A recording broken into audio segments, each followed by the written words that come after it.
तो अब हमारा नेक्स्ट सेगमेंट है wow segment. That means which one and Y.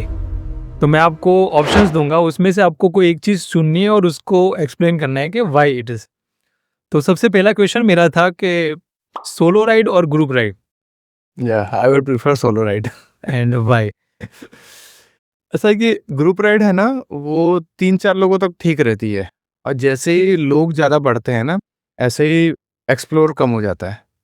जो चीज़ आप देखने जा रहे हो ना, वो आप देख ही नहीं पाओगे अच्छी तरह।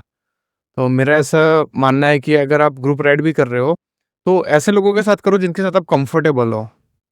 3-4 जो आपके क्लोज हैं, जो आपकी चीज़ों को समझ रहे हैं। जैसे आप कोई सजेशन दे रहे हो और वो मना ना करे कभी, क्योंकि वो क्या होता है, सभी के लिए अच्छा होता है। लेकिन ग्रुप राइड में क्या होता है कि अगर 10, 12, 15 लोग हैं अगर, तो उसमें 1-2 लोग तो ऐसे होंगे जो उस चीज़ का अपोज़ करेंगे। और हम जो राइड करने निकलते हैं, जनरली लोग वीकेंड पे निकल रहे हैं, तो बहुत टाइम एडजस्ट करके निकल रहे हैं। हम हमारा मीन्स समझ लो कि एनर्जी, मनी, बहुत कुछ चीज़ें उसमें हम डाल रहे हैं अंदर। हम वो चीज़ को एक्सपीरियंस करना चाहते हैं, और वही हम नहीं कर पाएँगे तो उस चीज़ का कोई मतलब नहीं है। और पर्सपेक्टिव भी चेंज हो जाते हैं पब्लिक के। जैसे कि मेरे और मेरे दोस्त हैं जो हम लोग मोस्टली, जैसे आप सोलो प्रेफर करते हो ना, हम लोग ड्यूओ प्रेफर करते हैं। राइडिंग भी करते हैं, ग्रुप राइड्स भी करते हैं, लोग भी अच्छे होते हैं, बट स्टिल कहीं ना कहीं देयर आर पीपल कि नहीं, अब वो आपके ओपिनियन से अलग ही जाएंगे। मैं नहीं कहता वो गलत है, बट एज अ ग्रुप अगर कोई एक म्यूचुअल अंडरस्टैंडिंग पे सब सेट होते हैं तो ग्रुप राइड सही है। अदरवाइज आप सोलो करो, ड्यूओ करो, या फिर ऐसे लोगों के साथ करो जो आप हाँ, जिनके साथ आपकी अंडरस्टैंडिंग बहुत ज़्यादा अच्छी हो, तो एग्जैक्ट वो राइड बहुत सक्सेसफुल रहेगी। सही है। तो और नेक्स्ट क्वेश्चन था माउंटेन्स या फिर डिजर्ट और सी? तो वेरी टफ क्वेश्चन। थोड़ा ट्रिकी। अगर ऑप्शन होता तो मैं स्किप कर देता, बट स्किप करना इज नॉट एन ऑप्शन। तो I would prefer mountains. The reason is कि जो बीच का एक्सपोज़र शायद मुझे बहुत लेट हुआ है जीवन में, कि बीच मैंने बहुत ही ज़्यादा लेट देखे, और माउंटेन्स में मैं बहुत ज़्यादा घूमा हूँ। तो जब से मैंने बाइक राइड स्टार्ट किया है, मैं उत्तराखंड शायद 4 या 5 बार मैं गया हूँ, हिमाचल गया हूँ, लद्दाख में 3 बार गया हूँ। तो ऐसा कि मैंने माउंटेन्स इतने ज़्यादा देखे हैं कि मुझे पहाड़ों से प्यार है, ऐसा कह सकते हैं आप। और वहाँ पे मेरा ऐसा मानना है ना कि माउंटेन्स में शायद एक स्पिरिचुअलिटी होती है कहीं न कहीं। लोग कुछ भी कहें, आप उत्तराखंड में जाओगे ना, तो वहाँ के लोग पहाड़ को पूजते हैं। हम्म। वो रिस्पेक्ट करते हैं उस चीज़ की, और मैंने भी ऐसा एक्सपीरियंस किया है बहुत जगह कि एक अलग एनर्जी होती है वहाँ कुछ। पॉजिटिव वाइब्स होते हाँ, तो जैसे ही आप मैं उत्तराखंड का एग्ज़ाम्पल इसलिए दे रहा हूँ क्योंकि उत्तराखंड को देवभूमि कहा जाता है। तो जैसे ही आप जो दिल्ली वगैरह गाज़ियाबाद क्रॉस करके आप रुड़की से आप एंटर हो गए हरिद्वार के लिए, उत्तराखंड का जो गेटवे है, तो आपको एक अलग एनर्जी फ़ील होगी वहाँ पे, आपको लगेगा कि नहीं कुछ तो अलग है समथिंग, और जैसे-जैसे उन पहाड़ों में घूमोगे, वो आपको बदल के रख देंगे। वो एक्साइटमेंट होती है कि अब जो 10 किलोमीटर बाद जो मेरा रीजन आने वाला है, there will be lots of mountains. तो वो आपकी थकान होती है ना, वो भी चले जाती है कि नहीं, I am going to explore this. और माउंटेन्स, जैसे कि काफ़ी लोगों ने सुना होगा, गोम्बो रेंजन करके एक पहाड़ है। काफ़ी लोग वो रूट से हट के 1-2 दिन एक्स्ट्रा लेके साइड होके बट गोम्बो रेंजन के नीचे टेंट बाँधते हैं, वहाँ पे रुकते हैं। और उन लोगों का एक्सपीरियंस है कि ये जगह मैजिकल है और वहाँ पे आपको at least once in your life वहाँ पे स्टे करना चाहिए। तो माउंटेन्स के वाइब्स अलग। मैं खुद भी एक माउंटेन पर्सन ही हूँ, मुझे भी माउंटेन्स ही ज़्यादा प्रेफर। मतलब राइडर है ना हम, तो राइडिंग का मज़ा माउंटेन्स में ही आता है। ऐसा बीच आप ऐसा कह सकते हैं कि जो नॉर्मली एक्सप्लोर कर रहे हैं, जो बाइक राइड नहीं कर रहे हैं, वो बीच प्रेफ़र करेंगे, मेरा ऐसा मानना है। क्योंकि पहाड़ों पे अगर आप कार में जा रहे हो या आप अगर बस में जा रहे हो, तो आपके वहाँ पहुँचते-पहुँचते हालत ख़राब हो जाएगी। ये हुआ है मेरे काफ़ी दोस्तों के साथ। लेकिन वही आप जब बाइक से जा रहे हो ना, तो वो जो हवा लगती है ना शरीर में, उसकी एक अलग ही फ़ील होती है। इसलिए मेरा ऐसा मानना है कि माउंटेन्स ज़्यादा अच्छे हैं। फील करते हो उसको। बिल्कुल, और आपने जो माउंटेन्स का नाम दिया ना, गोम्बो रेंजन, उसको गॉड्स माउंटेन भी कहा जाता है। तो हम जब जास्कर वैली में थे ना, तब मैंने पहली बार देखा था। तो जैसे ही पहाड़ खत्म होते हैं, सामने वो दिखता है, तो उसकी आप जब पहली झलक देखोगे ना, तभी आपको गूज़बम्प्स आ जाएँगी कि है ये पहाड़ कुछ अलग है। तो वहाँ के जो लोकल्स हैं, वो उसकी पूजा भी करते हैं, उसे गॉड्स माउंटेन कहा जाता है, और बहुत ही स्पिरिचुअल प्लेस है वो ऐसा। तो वहाँ जाना चाहिए, वन्स इन लाइफ वहाँ ज़रूर जाना चाहिए। और गोम्बो रेंजन तो मेरा इतना फेवरेट है कि मेरा तो वॉलपेपर ही वही है। सी मैं चाहता हूँ कि मैं भी मेरी बाइक इसी जगह पे लेके जाऊँ और यहीं पे वो पोज़ दूँ। ये है कॉम्बो रंजन, जिन लोगों को नहीं पता है। तो ये एक बहुत मैजिकल जगह है और बस यही था। और नेक्स्ट क्वेश्चन है हमारा कि अर्ली मॉर्निंग सनराइज राइड या फिर लेट इवनिंग सनसेट राइड, आपका प्रेफरेंस क्या है? अगर आप बिगिनर्स हो हम्म, तो सनराइज राइड करो। तो अंधेरा होने के बाद ऐसा कहा जाता है कि बाइक राइड अवॉइड करनी चाहिए जितना पॉसिबल हो सके। फिर जैसे आपको एक्सपीरियंस आ रहा है तो आप दोनों चीज़ कर सकते हो। लेकिन मैं जनरली ये प्रेफर करता हूँ कि सुबह जल्दी उठ के सनराइज देखा जाए कहीं भी हो। मैंने मतलब ऐसा कह सकते हैं कि जो ऑल इंडिया राइड किया था तो हर दिन मैं सुबह जल्दी उठता था, 5 साढ़े 5 बजे। मैं रात को सर्च कर रहा था कि यहाँ पे सनराइज पॉइंट कहाँ है। पॉइंट का। तो सर्च करके सोता था कि हाँ इतना किलोमीटर है अगर, तो मुझे इतने बजे उठ जाना है, इतने बजे वहाँ पहुँच जाना है। तो सनराइज और सनसेट मेरे ज़्यादातर है ना, मैंने रोड पे देखे खड़े होके। और वो अच्छे होते हैं गोल्डन आवर, अगर आप हाईवे से कोई गोल्डन आवर देख रहे हो ना, वो भी बहुत अच्छा होता है, आपको मजा आता है वो मैं देखने। दोनों चीज़ें कैप्चर करता हूँ जब मैं राइड पे होता हूँ। तो मेरा ऐसा रहता है कि सनराइज और सनसेट दोनों चीज़ को हमारे कैमरे में मुझे कैद करना है, चाहे कुछ भी हो जाए। ओके। और नेक्स्ट है जीपीएस नेविगेशन या फिर इंस्टिंक्ट राइडिंग? हाँ, मीन्स प्लानिंग के लिए जीपीएस इज़ गुड कि आपको ऑल ओवर वो रूट के बारे में थोड़ा बहुत पता होना चाहिए। जैसे मैं अहमदाबाद से जा रहा हूँ उदयपुर, तो मुझे पता होना चाहिए कि अहमदाबाद से मुझे हिम्मतनगर जाना है, फिर वहाँ से शामड़ाजी क्रॉस करना है, फिर उदयपुर जाना है। ये आपको पता होना चाहिए, वो आपको जीपीएस से ही पता चलेगा। फिर इंस्टेंट राइडिंग ऐसा कह सकते हैं कि कुछ ऐसी जगह आ रही है कि आपको लग रहा है कि ये रोड कहाँ जा रहा है, थोड़ा एक्सप्लोर करके आए जाके। हाँ, तब आप इंस्टेंट राइडिंग का यूज़ कर सकते हो। बाकी दोनों का अपनी-अपनी जगह इम्पोर्टेंस है। नेक्स्ट क्वेश्चन, जैसे पहले ही सेगमेंट में हमारी बात हुई थी, टूरिस्ट या ट्रैवलर? अभी तो मीन्स अपने ट्रैवलर बन चुके हैं हम। इससे पहले टूरिस्ट हुआ करते थे, जब जाकर चीज़ें जो देखते थे, घूमते थे। लेकिन अब ट्रैवलर बन चुके हैं। जैसे मैं उत्तराखंड में भी था, तो वो चीज़ें मैंने नहीं देखी जहाँ टूरिस्ट जाते हैं।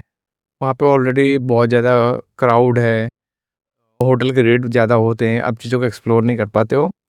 मैं ऐसी-ऐसी जगह गया ना कि जहाँ पे लगभग समझ लो कि 1000-1200 साल पुराने टेम्पल्स हैं, जहाँ पे नॉर्मल टूरिस्ट कभी जा ही नहीं सकता है। बागेश्वर करके एक जगह है, बहुत ब्यूटीफुल है। किसी ने वहाँ बागेश्वर डिस्ट्रिक्ट है उत्तराखंड में, तो वहाँ पे है। फिर मुक्तेश्वर है, फिर जैसे सभी जाते हैं नैनीताल, मैं फिर भीमताल गया, नौकुचिया ताल गया। हाँ, तो नैनीताल पे आप जाओगे तो आपको इतना क्राउड मिलेगा कि आप देखते रह जाओगे। लेकिन वही आप थोड़ा-सा ऊपर जाओ, भीमताल जाओ, फिर नौकुचिया ताल जाओ, कोई नहीं मिलेगा, ये आप अकेले घूम रहे हो। यहीं पे डिफरेंस आता है, टूरिस्ट ना नैनीताल तक जाके रुक जाता है, इसके बाद जो जाता है वो ट्रैवलर होता है कि नहीं मुझे एक्सप्लोर करना है, और मैंने कहीं पे पढ़ा है, मैंने कहीं पे देखा है। और आप किसी से बात करो तो भी आपको पता चलता है कि ये लोकेशंस हैं, बट टूरिस्ट अवॉइड करते हैं जाना। और हम बाइकर्स को ऐसी जगह पे जाना होता है जहाँ पे हमें अपना पर्पस, एक पीस मिल पाए, एग्ज़ैक्टली। जिसकी तलाश में हम लोग निकलते राइड्स के लिए ऑब्वियसली। ओके, तो ये था हमारा वाओ सेगमेंट। उसके बाद में आपसे आपके बाइक मॉड्स और उसके बारे में कुछ क्वेश्चंस करना चाहूँगा। जैसे कि आपकी फ़िलॉसफ़ी क्या है? बाइक्स में कैसे मॉड्स कराने चाहिए?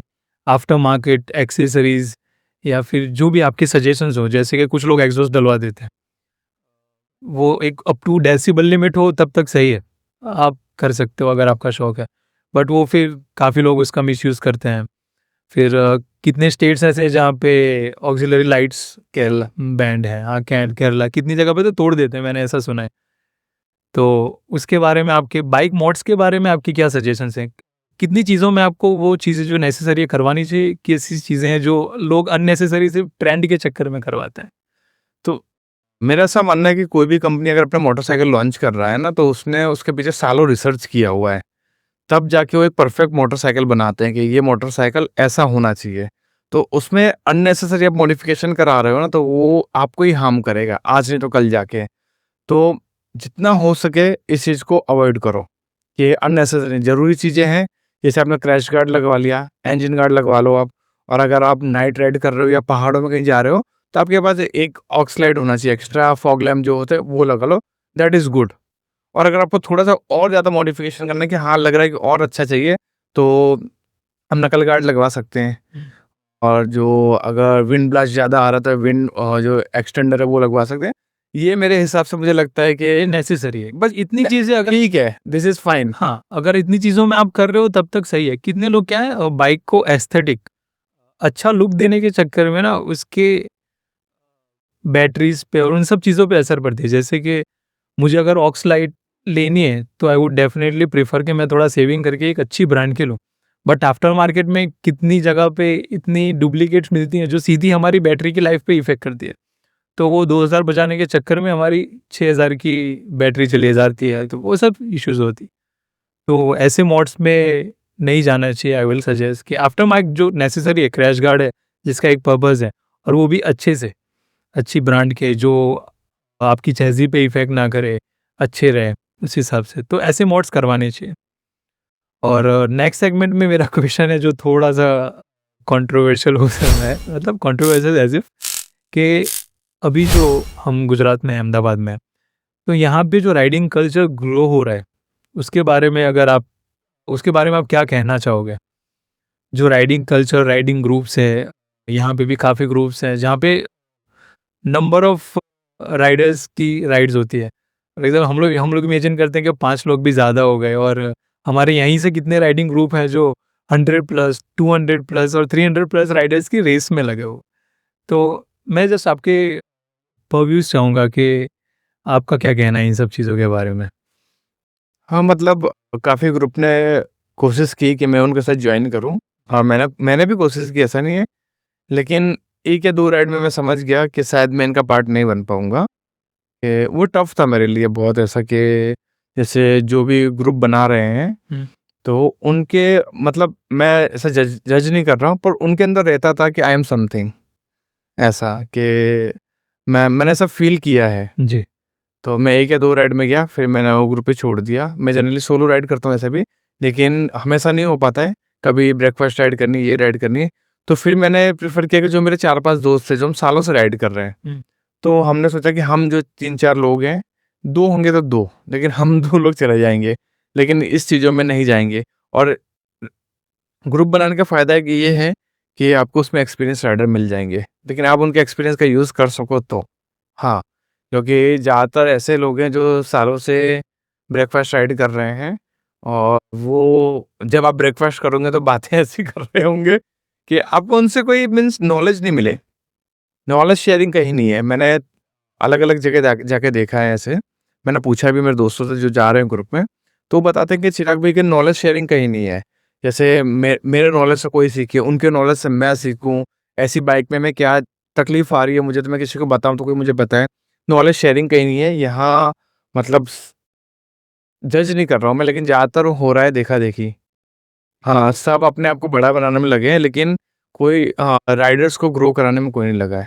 और हाँ, ये चीज़ हो रही है अभी मैं देख रहा हूँ। और कहीं न वो जो पर्पज़ होता है ना, जैसे कि राइडिंग ग्रुप का एक पर्पज़ होता है कि हम लोग जगह एक्सप्लोर करें, वो कहीं न कहीं पर्पज़ ही दब जाता है। शुरू करते हैं तब तो होता है कि हमारे अपकमिंग प्लान्स ये हैं, हम लोग ये करेंगे, वो करेंगे एटसेट्रा, एटसेट्रा। बट जो वो एक्सप्लोरेशन जिसकी वजह से मैं कभी कोई राइडिंग ग्रुप जॉइन करूँ, तो मैं ऐसा ग्रुप जॉइन करना चाहूँगा कि जो हर वीक कोई ऐसी जगह एक्सप्लोर करे फ्रॉम अ राइडर्स पर्सपेक्टिव, कि मैंने वो नहीं देखी तो मैं उनके साथ जाऊँ, मैं वो चीज़ें एक्सप्लोर करूँ। और ग्रुप के प्रोज़ एंड कॉन्स हैं। ग्रुप का सबसे प्रो प्रो अच्छा ये है, अच्छी बात कि in case of emergency, in case of help, आपके पास काफ़ी सपोर्ट मिलता है, काफ़ी एसओएस होते हैं, ये है, वो है। बट कॉन्स में फिर यही चीज़ आती है, पर्सपेक्टिव मैच होना, लोगों का आपके साथ मिलना-जुलना, वो सही जगह पे वो नॉलेज शेयरिंग होना, तो ये एक है। एज़ अ बिगिनर सही रहेगा ग्रुप में राइड करो। हुँ। एक बार आप सीख जाओ, फिर आपके जो फ्रेंड बन रहे हैं अच्छे, जो क्लोज़ फ्रेंड हो रहे हैं या आपका कोई ग्रुप बन रहा है, 3-4 लोगों का ग्रुप बन जा रहा है, फिर आप कर सकते हो अपने तरीके से राइड। जैसे as a beginner solo ride नहीं करनी चाहिए कभी भी। ग्रुप में आप कोई भी अच्छा सा ग्रुप जॉइन करिए, वहाँ से सीखिए, फिर आपको जैसा अच्छा लगता है, क्योंकि राइड राइड है ना पीसफुल होनी चाहिए। इसके लिए राइड कर रहे हैं, और वहाँ जाके भी अगर पीस आपको नहीं मिल रहा है तो राइड करने का कोई मतलब नहीं है। तो इस तरह से मीन्स आप डील कर सकते हो अगर चाहो तो। और राइडिंग ग्रुप का एक प्रोज़ ये है कि जब भी ब्रीफिंग होती है ना, तो they teach you the riding etiquettes, कि आपको ऐसे चलाना है, ऐसे नहीं करना है। वहाँ पे मार्शल्स होते हैं, अगर आप कोई जगह पे मिस करो तो मार्शल्स मैनेज यू।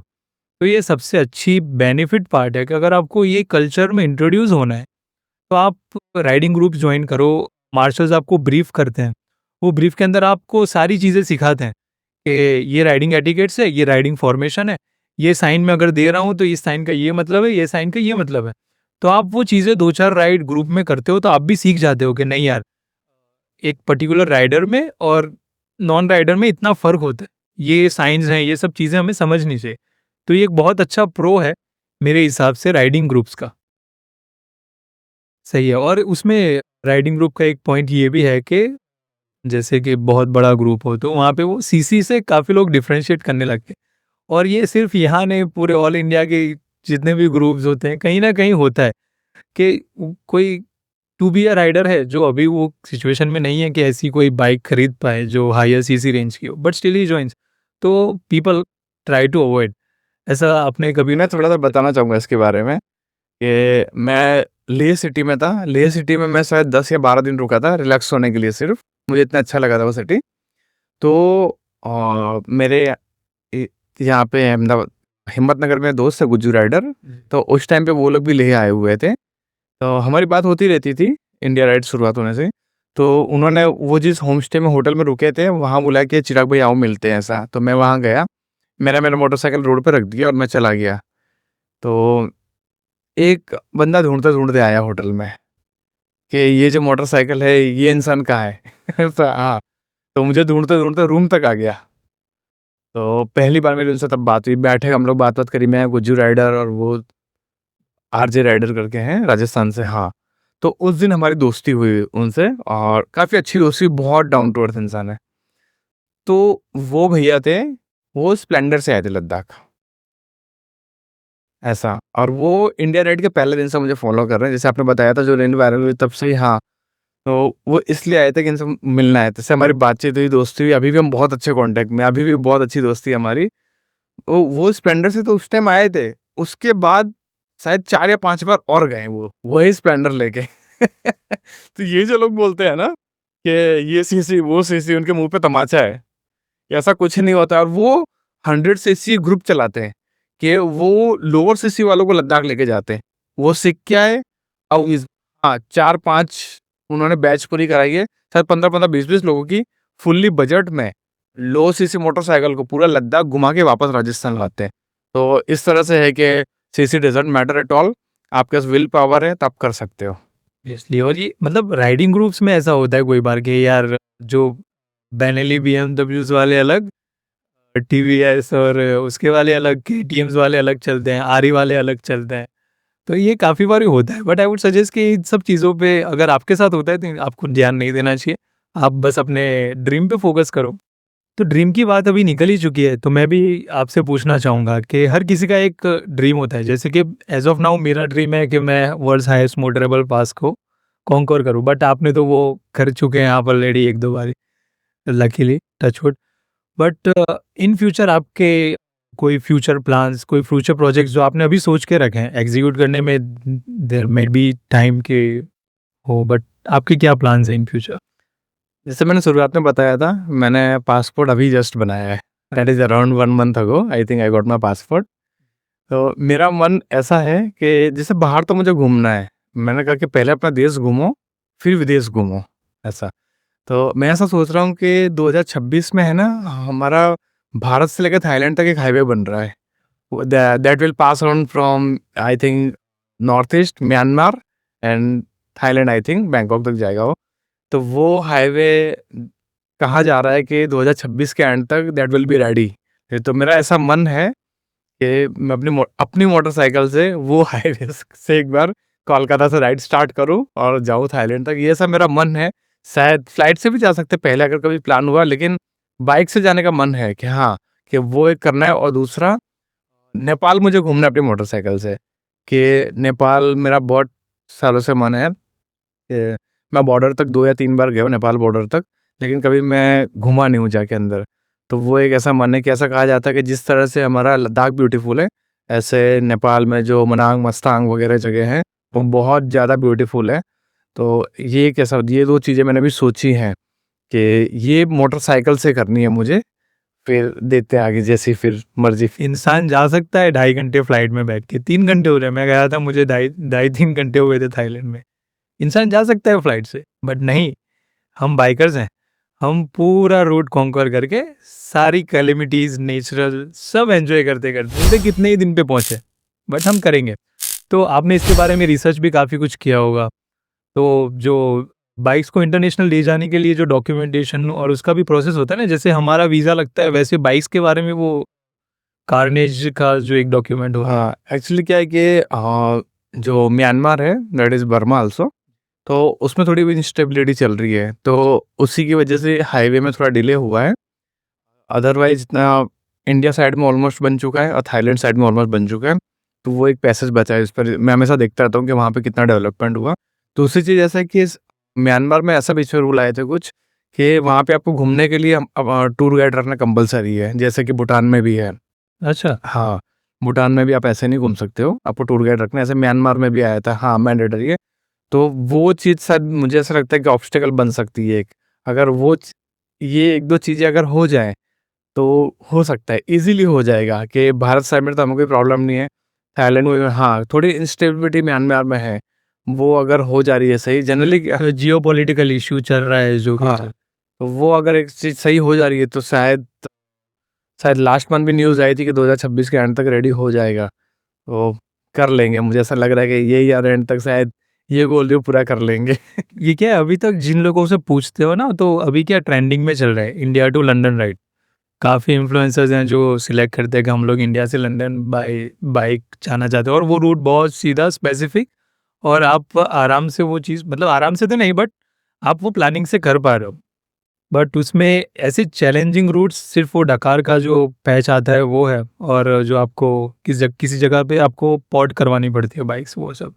बट ये वाले रूट के बारे में मेरा खुद का ध्यान बहुत कम था, मतलब मुझे पता था, मैं भी पढ़ता रहता हूँ कि ये ऐसा कोई रूट बन रहा है, बट ये एक अच्छा गोल सेट कर दिया कि अगर मैं लद्दाख करूँ ना, उसके बाद आपने 26 में किया, इनसे मैं सारी टिप्स ले लूँगा, बस 27 या 28 में मैं भी करूँगा। क्या पता साथ में भी कर ले सकते हैं। साथ में भी कर सकते हैं, तब तक अगर रोड बन गया तो हम लोग साथ में जाएंगे इंशाल्लाह। तो ये तो हुई अब तक की हमारी, आपका पास्ट, आपका प्रेजेंस और आपके फ्यूचर के बारे में बात है।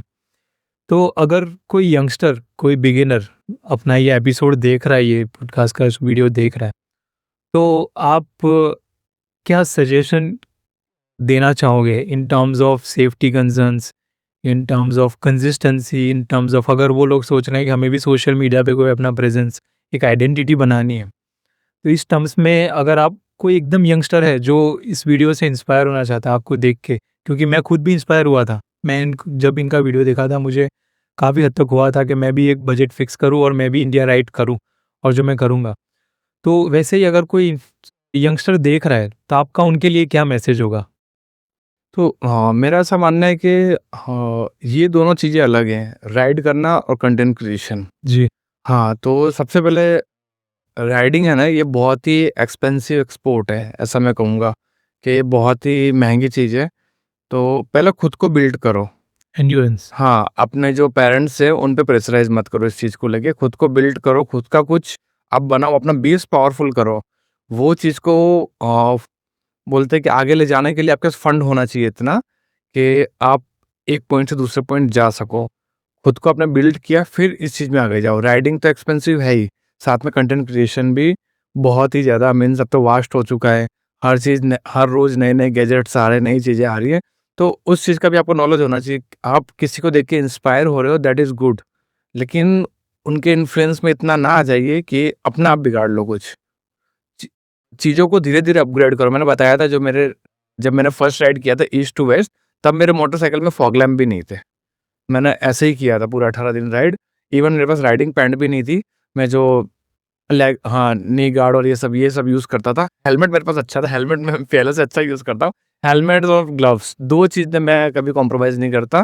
बाकी मेरे पास ऐसा कुछ नहीं था। धीरे-धीरे मैंने खुद को बिल्ड किया है कि जैसे ही थोड़ा-सा बजट अच्छा हुआ तो मैंने मोटरसाइकिल में कुछ करा लिया, और फिर और बजट आया तो फिर मैंने नए जैकेट पैंट ले लिए, फिर नए शूज़ ले लिए मैंने, और क्या-क्या चाहिए ना, खुद को build over the period of time किया है। ऐसा नहीं कि मैंने एक बजट बना लिया कि 2 लाख रुपए साइड में रख लिए हैं, इससे मैं ये खरीद ले रहा हूँ, ये कर ले रहा हूँ, फिर मैं राइड करूँगा, कंटेंट बनाऊँगा। ऐसा नहीं होता है। मैंने बहुत लोगों को मीन्स ऐसा नहीं बोलना चाहिए मुझे, बहुत लोगों को मैंने बर्बाद होते हुए देखा इस चीज़ में, कि वो इस चीज़ में इतना ज़्यादा इन्फ्लुएंस हो जा रहे हैं कि अपने पूरे जीवन की अर्निंग है, वो इस चीज़ में लगा दे रहे हैं और कुछ मिल नहीं रहा है, क्योंकि ये चीज़ थोड़ी टफ है। मेरा ऐसा मानना है कि जो सोशल मीडिया की जर्नी है, ये इतनी ईज़ी नहीं है जितनी दिखाते हैं लोग। सोशल मीडिया पे आपको आगे आने में बहुत ज़्यादा टाइम लग सकता है, क्योंकि आप एक रील देख के इंस्पायर हो जा रहे हो, लेकिन उसके पीछे उसकी मेहनत बहुत ज़्यादा है। तो कंटेंट क्रिएशन भी थोड़ा टफ है, बाइक राइड भी है, लेकिन आप कंसिस्टेंसी के साथ और किसी के गाइडेंस में करिए, मेरा ऐसा मानना है। जैसे मुझे थोड़ा राइडिंग का भी थोड़ा बहुत एक्सपीरियंस है, तो मेरे गाइडेंस में अगर कोई आ रहा है, तो जो चीज़ सीखने में मुझे 10 साल लगे हैं, वो मैं उसे कुछ दिनों में सिखा सकता हूँ, अगर वो मेरे साथ राइड कर रहा है। ऐसे कंटेंट क्रिएशन की बात करें, तो मैंने मैं थोड़ा लॉन्ग हो जाएगा बताने में। बहुत टाइम है अब। तो 2020 की बात है, कोरोना के बाद की, फर्स्ट और सेकंड वेव के बीच की बात है। तो मैं सोच रहा था कि कुछ करना है, वीडियो बनाने हैं। तो मेरे पास एक सैमसंग का फ़ोन था छोटा-सा, तो उसमें मैं खुद को रिकॉर्ड किया करता था, और जैसे ही मैं ऐसा कैमरा ऑन कर रहा हूँ, मेरे होंठ काँपने लगते थे। लिटरली मेरे हाथ-पैर ठंडे हो जाते थे, होंठ काँपने लगते थे कि क्या करूँ मैं, क्या बोलूँ अब, कैसे हूँ? लेकिन मैंने बहुत प्रैक्टिस करी घर पे, बहुत ज़्यादा। धीरे-धीरे मोबाइल से मुझे हल्के-हल्के वीडियो बनाना पता चला, हाँ, ऐसा बनाना चाहिए। थ्रू आउट मैं रिसर्च करता रहा, लेकिन मोबाइल से सबसे पहले मैं अपना कहीं आज तक वो वीडियो मैंने कहीं डाले नहीं है। सिर्फ़ खुद की प्रैक्टिस के लिए मैंने वो बहुत टाइम तक किया। फिर एक बार मेरा मोबाइल ख़राब हो गया था, तो उसको रिपेयर कराने में जो रिलीफ रोड मार्केट है, वहाँ गया। तो वहाँ मैंने पहला वीडियो बनाया ऐसे पब्लिक में जाके। तब मैं बहुत एकदम हाथ-पैर मेरे ठंडे हो चुके थे, लेकिन मैंने बनाया। करना पड़ता है। फिर उसके बाद जो मेरे दोस्त हैं, उनके साथ प्लान बना के माउंट आबू जाएँगे, 2 बाइक और 1 कार लेके। तो मैंने सोचा कि एक कोई गैजेट होना चाहिए अच्छा, जिसमें थोड़ी क्लियरिटी अच्छी हो, मज़ा आए। तो मुझे अभी भी याद है, रात को ढाई या पौने 3 बजे मैंने GoPro लिया था। GoPro 8 ऑर्डर किया था अमेज़न से, मेरे पास पैसा नहीं थे उतने उस टाइम पे। तो उस टाइम पे मैंने मेरे क्लोज़ फ्रेंड को फ़ोन किया, मैंने कहा कार्ड डिटेल भेज, मुझे ऐसी कोई चीज़ मँगानी है। तो उसने तुरंत भेजा। उस टाइम में रात को ढाई 3 बजे मैंने GoPro ऑर्डर किया। 2 दिन बाद मुझे GoPro मिला, फिर वो लेके गया। तो वो ऐसा था कि फर्स्ट टाइम मैंने वीडियो बनाने की शुरुआत तब की थी 2020 में, और अभी 26 आ चुका है, मतलब 6 साल हो गए वो चीज़ करते हुए। तो मैं तब के वीडियो मैंने कहीं डाले नहीं है, लेकिन है मेरे पास अभी भी। तो मैं तब के वीडियो देख रहा हूँ और अब देख रहा हूँ, तो मैं समझ जाऊँ कि नहीं, इम्प्रूवमेंट हुआ है। हुआ है। तो आपको कहीं न कहीं से स्टार्ट करना है, लेकिन एक साथ उसमें मत घुस जाओ। धीरे-धीरे आउट ऑफ फिर मैंने GoPro लिया, GoPro के 1 डेढ़ साल बाद मैंने एक ड्रोन लिया। ड्रोन उड़ाना सीखा, फ्लाई करना सीखा। फिर मैंने GoPro को अपग्रेड किया। धीरे-धीरे मैंने फ़ोन एक अच्छा लिया, उससे वीडियो बनाना सीखा। फिर मुझे पता चला कि कौन से गैजेट ज़रूरी है, कौन से नहीं है। लोग 2-2 3-3 लाख के कैमरे ले लेते हैं, लेकिन आप अगर as a rider, content creator हो, तो उसकी आपको ज़रूरत इतनी ज़्यादा नहीं है। नॉर्मल एक्शन कैमरे से या मोबाइल से भी एक अच्छे वीडियो बना सकते हो। तब जाके ऐसा है कि मैं जो 5-6 साल में सीखा हूँ, तो वो मैं किसी को ईज़िली सिखा सकता हूँ, उसके मीन्स लेस एक्सपेंसेस में।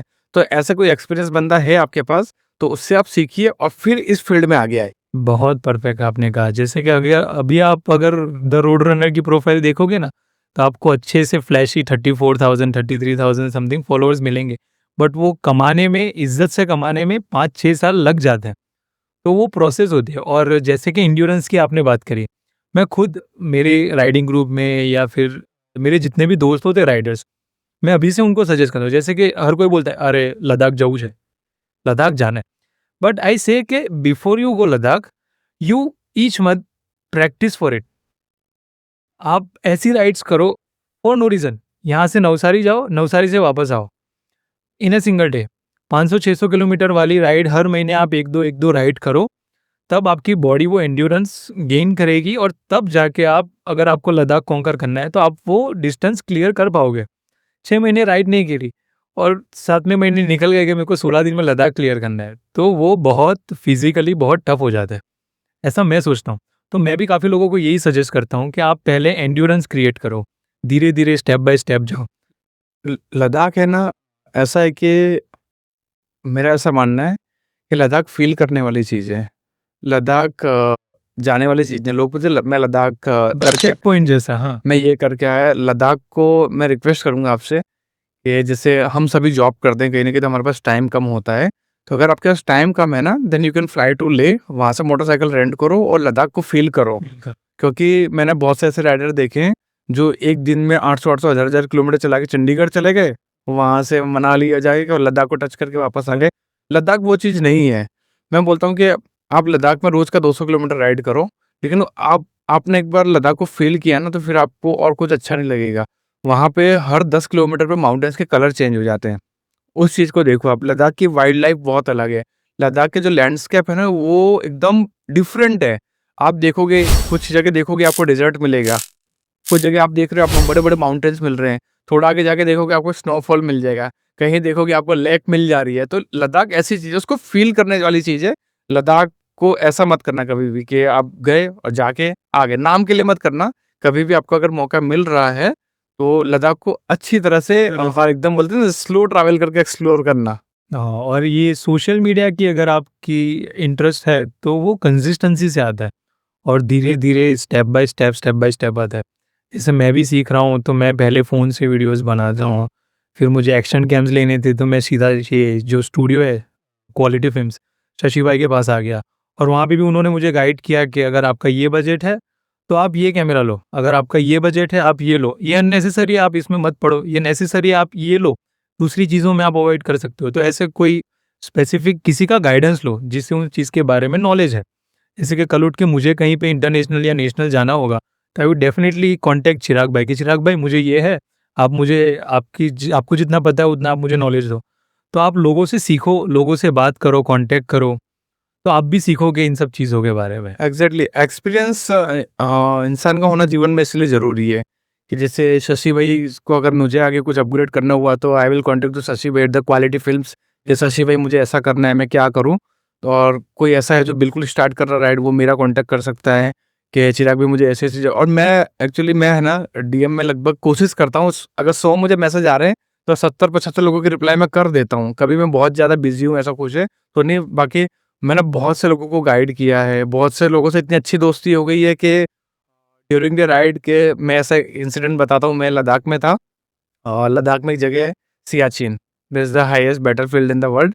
तो अभी शायद 2 या 3 साल पहले, 4 साल पहले शायद सियाचिन खुला है टूरिस्ट के लिए, लेकिन लद्दाख लोग जाते हैं तो सियाचिन नहीं जाते हैं। ये मुझे मतलब बहुत दुख हुआ था मुझे जान के कि लोग लद्दाख जाते हैं, सियाचिन नहीं। आप सियाचिन जाना, बिल्कुल जाना। आप कुछ और स्किप कर लगे, सियाचिन आप जाके देखना, वो जगह बहुत ही ज़्यादा अनरियल है। तो वहाँ पे मैं और मेरे एक फ्रेंड थे जो during the ride, Suresh Sharma, वो हम दोनों थे। तभी एक और लड़का आया, वो भी सोलो आया था, वो आया था कोलकाता से। हाँ। तो वो आके ऐसी बात करी, उससे हार्डली हमारी आधे घंटे बात हुई। हमने नाश्ता वगैरह साथ में किया, फिर वो निकल गया वापसी के लिए और मैं और मेरे फ्रेंड थे, हम लोग एक्सप्लोर कर रहे थे। लेकिन उससे थोड़ा बहुत कॉन्टैक्ट हो गया था, तो तब से हम कॉन्टैक्ट में थे। और वो था कोलकाता का। और जब मैं कोलकाता पहुँचने वाला था तो बोले भैया कुछ भी हो जाए मेरे यहीं आपको आके रुकना है। तो मैं 3 दिन कोलकाता में उन्हीं के घर रुका था। तो राइड आपको ये चीज़ देती है, ऐसा माना कि बेस्ट चीज़ है कि राइडिंग में रिलेशन ब्रदर्स मिलते हैं और बिल्कुल। ब्रदर्स बन जाते हैं, ऐसा नहीं सिर्फ नाम के। अभी भी आप किसी को फ़ोन करो ऐसे, आप उनको कोलकाता में फ़ोन करो, वो भाई है। वो छाती ठोक के बोल सकते हैं, अरे भाई अपना तू कोलकाता पहुँचा है, डोंट वरी, मैं भी एक फ़ोन करूँगा सब एडजस्ट हो जाएगा। ऐसी चीज़ें होती हैं। तो ये था आज का हमारा पहला एपिसोड चिराग भाई AKA द रोड रनर के साथ। और चिराग भाई थैंक यू सो मच कि हम लोगों ने आपने अपना इतना एक्सपीरियंस हमारे साथ शेयर किया, आपने इन्फ्लुएंस किया लोगों को बताया कि क्या चीज़ें सही है, क्या चीज़ें नहीं है, आपके एक्सपीरियंसेस शेयर किए। And I am so thankful for you for it कि आपने अपना इतना वक्त निकाला इतने बिजी शेड्यूल में से, कि आपने हमें इतना वक्त दिया और आप हमारे साथ बैठे हैं। तो मैं एक छोटा सा एक थैंक यू नोट देना चाहूँगा आपको, इफ यू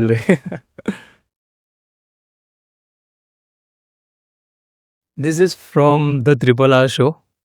ये मैंने आपके लिए लिया था।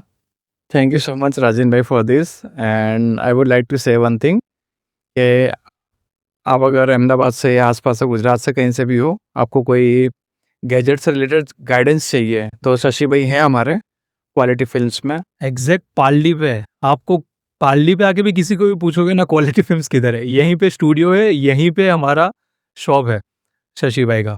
तो कुछ भी एक्शन कैम हो, माइक्स हो, DSLR कैमराज हो, ट्राइपॉड्स हो, कुछ भी digital related to the social cameras and everything, you shall definitely come here. आप नहीं भी होगे ना, तो मैं गारंटी देता हूँ, दीज आर माय वर्ड्स, कि आपको 20 मिनट में यहाँ पे मिल जाएगा, चाहे वो पॉट करे या कुछ भी करे, बट ही हैज़ हिम।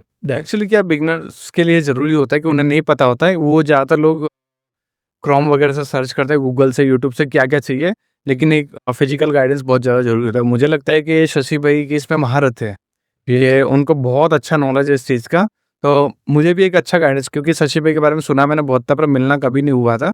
तो मुझे भी लगता है कि मेरी फ्यूचर राइड के लिए, फ्यूचर गैजेट्स के लिए बहुत ही अच्छे एक मेंटर मिल गए मुझे कि हाँ, मुझे आगे कुछ करना होगा तो मैं हेल्प आउट बहुत ईज़िली हो। क्वालिटी फिल्म्स मुझे हेल्प करेगा।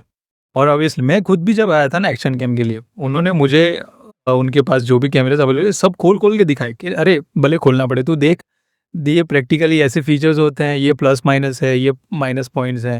माइक्स अगर लेना है तो तुम्हारा बजट बताओ, तो ये चीज़ें हैं, अगर उससे अब बजट हो तो ये है।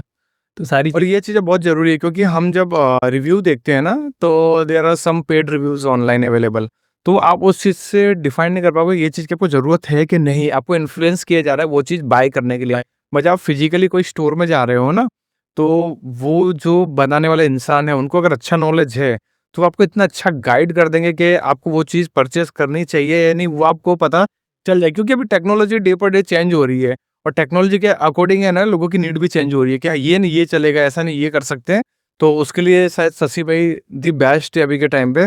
तो हो तो कभी क्वालिटी फिल्म आई है, पालड़ी में, ये बिल्कुल अहमदाबाद में। और परफेक्ट। और ये जो स्टूडियो है पॉडकास्ट स्टूडियोज़, वो भी उन्होंने ही स्टार्ट किया है। अभी रिसेंट बिगिनिंग ही हुई है, और वो यहाँ पे प्रोडक्ट शूट्स, पॉडकास्ट शूट्स, तो आपको अगर इन फ्यूचर ये पॉडकास्ट करने हैं या फिर कुछ भी सिनेमेटोग्राफी के लिए कुछ भी इंटरेस्ट हो, you shall definitely contact here at the quality films. तो ये था हमारा पहला एपिसोड विद चिराग भाई, AK the road runner, at the triple R show by R3 adventures. तो इस वीडियो को लाइक कीजिए, अपने सारे दोस्तों के साथ शेयर कीजिए, और सब्सक्राइब करना बिल्कुल मत भूलना, सब कुछ इसी पे है। तो तब तक के लिए हम मिलते हैं अब हमारे नेक्स्ट एपिसोड में। तब तक के लिए खुदा हाफिज़, सब्बा खैर, बाय बाय।